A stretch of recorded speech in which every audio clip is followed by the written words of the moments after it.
daješ da te vole, glumci, režiseri, novinari, ljudi, nazvani i znani. Poješt će te brzo, belegradske zveri, ali ti ćeš biti na naslovnoj strani. Statirat ćeš možda u ponekom filmu, možda ćeš reklamu snimiti za tebe. Menjat će te ko što razmenjuju reči, iza tvojih leđa pričat će viceve.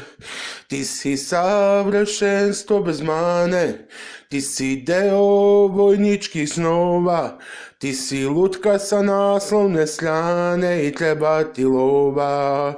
Svi vole tvoje idealne mere, trpeće staračke ruke na sebi, ali to je deo tvoje karijere, pa zašto onda otrpela ne bi? Slavni fotograf seksi magazina slikat će svoje umetničko delo, nezreli klinci otvorenih usta gledat će tvoje mlado golo telo. Ti si savršenstvo bez mane, ti si deo vojničkih snova, ti si lutka sa naslovne strane i treba ti lova, treba ti lova, treba ti lova. Na srcu mi leži jedna stara rana, koja neće iz nje dara nigde, al se srce pita moje, bez nje živeti kako li je.